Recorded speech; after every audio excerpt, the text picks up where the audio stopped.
ukuthi wena mfethu kahle kahle into engifuna ukutshela yona yabona nje njengoba sashaya imali yabo lo 500k sahamba saboshwa sabuye saphuma ngiyakhumbula vele mfethu ngangiqambile yebo mfethu ngaqamba amanga lapha mfethu yabona ngifuna nje ukhipha leyo mfihlo njengoba ngathi imali yathathwa ubaba wakho ngayitshela ubaba wakho ukuthi kuphi ngaqamba amanga mfowethu imali yathathwa intombi yami mfethu yabo imali imali bafo awubile emuva ukuthi imali kwenini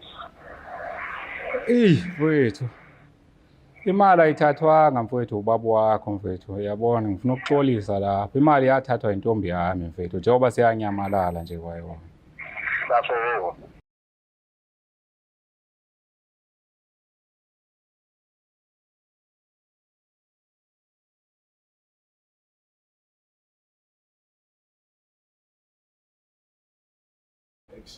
Ngicela uthatha le thuba kubingelele embukelo weBlack Life TV isiqephu sethu sithi sikhiphe izimfihlo with myself Mlangeni Makasela.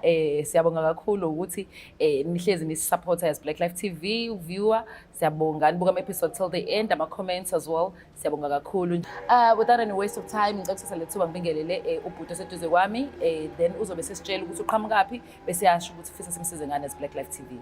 Sawubona bhuti unjani? Yebo sawubona sisi ngiyaphila. Ubhuti uqhamukapi? Ngiqhamuka eLamontville sisi. Okay. So bhuti ufisa sikusize ngani la Black Life TV njengoba ubhalele kule buhlelo? Yebo sisi la nginenkinga nginemfihlo nobhuti wami ubafo. Shuthi kunemali esahambe sayishaya nobafo. Sase siyahamba siyoyifihla imali eyazi la kuzifihle khona naye. Kwasho ukuthi ngaphakathi sesingaphakathi ngavakashelwa intombi yami lapha ngaphakathi sifihlile imali kwase kuba tholakala ukuthi ngamtshela intombi yami la sinengane naye ngamchazela ukuthi imali kuphi ubafo akakazi ukuthi ngiyichazelile intombi yami. Okay. So manje into eyenzeka kwase intombi yami yahamba yabuyela yoyithatha igumbi imali yayithola imali la sasifihle khona. Yahamba yawenza izinto zawo saphuma nobafo ngaphakathi ejele sase siyahamba ngamfihlela ubafo ukuthi imali yathathwa intombi yami ngase ngithi kuyena ngatshela ubaba wakhe ukuthi imali ikuphi. So ubaba wakhe uhamba yoyikhumba imali indlela azi ngayo ubaba manje iyangidla lento ngaphakathi la kumina ingiphatha kabuhlungu ngawuba ubafo waze wagcina esebulala ubaba wakhe embulalela yona le mali ngoba wazi ukuthi imali yathathwa ubaba wakhe kanti imali yathathwa intombi yami. So mina engifuna ngicela kwenzeke ngicela ukuconfessa kuyena ubaba ukuthi imali ayithathwanga ubaba wakhe ngoba ingiphethe kabuhlungu lento sezowambulala manje iyangisinda lento ukuthi usezowambulala ubaba wakhe kanti imali akayazi ubaba wakhe ngempela. Ilokho sisami ngicela ungisize ngakho. So njengoba uthena nashaya imali nayimbela nobafo kanti nizoba nebhadi ngivele niboshwe. Nihlala isikhathi singanani ejele? Ejele sihlale yabo ma 10 years. Okay. How to 10 years. So ngesikhathi sihlalile ejele. Imama lelena walicela ukuthi alihambe loyigumba imali. Khona mhlawumbe izinto akakulethela zona ejele ngayo leyo mali wayibeka iphi imali njengamanje? Hayi akaphindanga ngivakashele bengithi mengithi ngiyamzama ukumfonela ngitshela ukuthi ukhulisa ingane wangakhela nje u2 room kuphela ngaleyo mali. Leyo mali imali bewu 500,000 mawuthi ngisakhumbula kahle. Yo. Kodwa nje wangakhela u2 room kuphela wangitshela ukuthi ngemali ukhulisile ingane ayisekho imali. Imali engaka nishaya ibanki? Sashaya imoto yemali. Okay. Sashaya imoto yemali sisi. Oh, what a big money. And then emva kwalokho ubafo lutho kumtshela uhleli naye lapha na umtshela ukuthi ushaya iflow point ukuthi nalomuntu ngathi akasakubhekeleni. Angikwazanga umtshela ubafo bengithi mina uma ingane yami imali mhlawumbe uzoyiphatha kahle ngithi mhlawumbe soyilungisa lento mase siphumile ke nje. Manje ngiyabona ukuthi hayi lento ngeke isalungiseka sekungcono ngimchazele ubafo ukuthi kwenzakalani ngemali ngoba nawe uyayifuna le mali. yini uBafa emenza ukuthi asole ukuthi acabanga ukuthi lokho kushoyo ukuthi baba kwayithatha imali kuyiqiniso sephuma ngaphandle wabonani mhlawumbe ehlukile ebona ukuthi mhlawumbe baba admired there is a possibility of ukuthi ubaba uyithathele imali. Ingoba hayi uyakholela kumina sisi. Uyangithemba nje uBafa. Into engimtshela yona uzwa yona akangingabazi. Ngoba zonke izinto ebesenza bengizenza naye nje sikhule soba u2 sigangela soba u2. So ingakho nje ngikholwa. Ubaba udlula nini ke emhlabeni? Udlula senisanda ukuphuma ejele? Siphumile ejele kwaba unyaka owodwa uBafa usho ukuthi ubeloko eyifuna le mali kuyena uBafa. Ngawa ubaba wakhe ubeseze wathenga ngisho imoto ngoba bese retire emsebenzini. Okay. So uBafa wavulwa itshela ke ukuthi hayi ngempela le mali wayithatha ubaba wakhe. Wavele wambulala. Yeah. But uyakushayela every day ukuthi yena lo muntu uyayiphika imali lo muntu ngisola ukuthi uzizwa kanjani ngakho konke lokho knowing very well ukuthi imali ayikho kuyena. Angifuni ukuqamba manga sisi wami lento ibingiphatha kambi kodwa nami phela bengiqhubeka esayidini nami ngizama ukuthi usisi lo akayikhiphi imali uma wengane yami kwasho ukuthi hayi akayikhiphi waze wagcina uBafa esembulala ubaba wakhe manje sengiyabona ukuthi hayi lento isingaphezulu kwamandla ami iyangisinda kakhulu sekungcono ukuthi ngivele ngikhuluma iqiniso kuBafa umtshela sibone ukuthi senze njani yebo. So mawengane akwazanga uphinde umbone after that usuphumile ejele.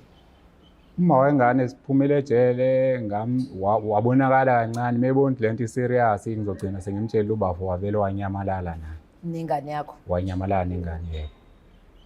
Yo. Ngiyakuzwa ukuthi ufuna ukuconfessa I think kubalekile ukuthi uBafa lazi iqiniso. Uma ucabanga ukuthi umphatha kanjani uBafa lelo qiniso ukuthi ubulala ubaba wakhe ngento engayona iqiniso. Sisi wami angifuni ukuqamba amanga kona ngiyacabanga ukuthi lento izombulala naye uBafa enhlizweni kakhulu. Kodwa ngizocela nje ukuthi uBafa angixolele sidlule kulento uma ukuthi kuyenzeka uBafa uyangixolela angazi noma uzongixolela yini. uBafa is capable of killing his own blood ubaba wakhe umzalile. Uma ucabanga ngiyakwazi ukwenza kuwena lokho. Sisi wami angifuni ukuqamba amanga ngizobona kwenzeka kodwa ngiyafisa nje ukuconfessa kuBafa noma ngabe ngenzakalani angisakwazi kuyishintsha lento isiyohlala nje. After esebulala ubaba wakhe akuzange kube khona insolo ukuthi uyena owambulala ubaba wakhe azange asaphinda aboshwa kwenza kangalutho after the passing of ubaba. Akutholakala ngabufakazi ukuthi ubaba wakhe ubulewe ubani wafa nje ubaba wakhe wathuleka wangatholakala umuntu ambulele. Yo asingasimosha isikhathi ibhodi wami azama ukuthola ukuthi azama ukuthola ubhodi uBafa wakho siza ukuthi yena uzothatha kanjani lo daba then we'll take it from there. Yebo singiyacela senze kanjalo. Ngiyabonga. Njobizela imbukelo Black Life TV uyasho ubhodi ukuthi yena benoBafa wakhe bashaya imoto emali and then bathole balenga ngo 500k after that base baboshwa bavalele yena ke ngokuthanda umuntu wesifazane waseyabona ukuthi akamshayeli intombi yakho ukuthi hayi khona imali esendaweni ukuthi misitholile imali intombazane ayizange isaphinda ubudlelwane babo baba right rather into ayenza wabazama ukumakhela nje u2 room kuphela atheme sephuma uthola but yena intombazane yagcina ibalekile and uBafa wakhe wagcina ebulala ubaba wakhe ngoba ecabanga ukuthi uyena wathatha imali so njengamanje ufisa ukuzoconfess amtshela ulokhuza uBafa ukuthi hayi njengoba wabulala uBafa mfethu ubaba kahle kahle imina onephutha kule ndaba asazi ukuthi uBafa uzothatha kanjani lo daba senzeni kanje imbukelo Black Life TV asameni simfonele uBafa simuze ukuthi uzothini.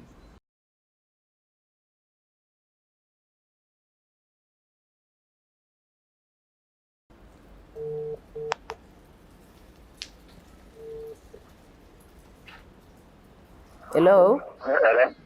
Yes, ngihamba kanjani bhuti? Ngiyaphila njani? Nami ngiyaphila. Ukhuluma noMlangeni Magasela from Black Life TV. Siyakufonela sikuhlelo olubizwa ngokuthi sikhipha izimfihlo. So right now nginobhuti oseduze kwami uthi uBafa wakho nikhule naye umngani wakhe basically kade uboshwe naye. Khona into afisa ukuthi athi ukukhuluma nawe ngayo ayihlambuluke.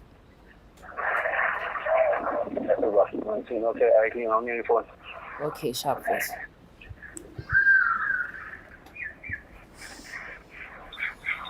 So Bafa. Ndaba bayaphila. Ngiyaphila futhi njani? Woche. Ngikwenze njani asuvela ama TV my skipper. Hey mfowethu, hey ukuxakeka bafa. Hayi kunemfihlo la mfethu yabo ngenza iphutha wena mfowethu ngenza iphutha elikhulu la. Manje ngiyafisa ukuthi yabo lemfihlo uyithole mfethu uyazi yabo into kanjani.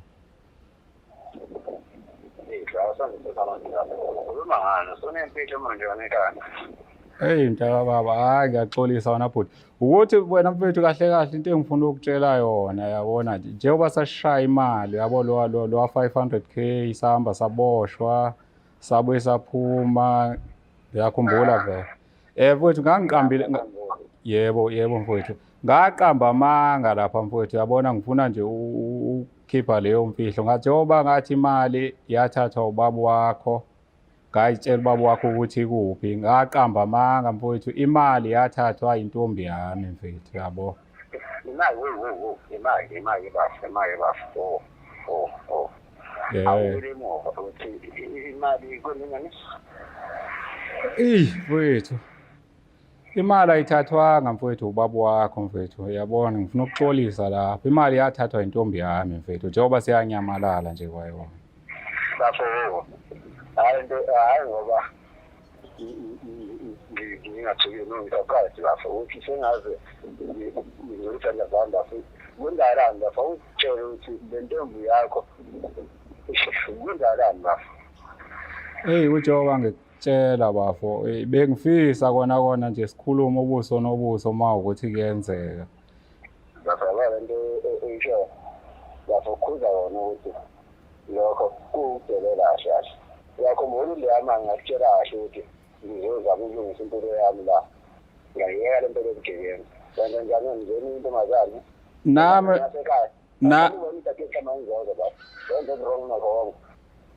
Nami bafo kwangeyona inhloso yami ukuthi lo muntu imali akayithatha ayisebenzise. Kahle kahle imali ngangifuna ayilanda la siyifihle khona ayigcine le mali. Manje yena vele wayisebenzisa.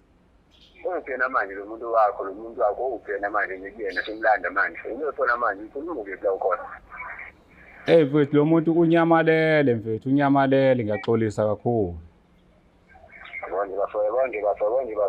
Uyakwazi ukuthatha umoya womuntu uyesemeni. Ukupona manje. Manje njengoba nje ngilaka ethi ku TV mfethu ngizoconfessa kona lokho my brother ngicela uxolo kakhulu ngixolele bhuti wami ungixolele baba. Azini bafo. Indaba yakho angifuna ukuthi ngize ngiqale ngikhophole umoya wakho manje. Ngahlala ngaphakathi inyaka eyishumi. Sina ngaphakathi. Ukhuluma kahle ukuthi makuphuma la ngaphandle siyasipenda. Yenza njani na? Umela ngawo manje uthi ubheke ngiphila nawo. Uma nothi unyamalala yakhe. My brother ngiyaxolisa bafawu ngayengeka impela mfethu ukuthi ngithemba umuntu wesifazane. Ngiyagijima ngifanele ama-TV manje ngibonisa nabantu. Azini lungile bafo. Ngibona mangifike endlini kodwa udaba ukuthi mase ikhulume yabo. Alright bafayi ngiyabonga bafo ngikuzuyela.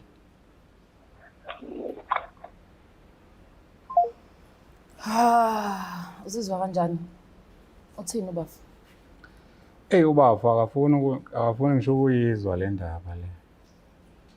Yabona futhi uyangisongela nje ngempela uyangisongela ubafo kodwa ngiyafisa ukuhlangana naye sixoxe ubuso nobuso. Ngibone ukuthi uyangixolela noma wenze njani. Ayiziyazi ukuthi uxola kuthatha isikhathi nakhona.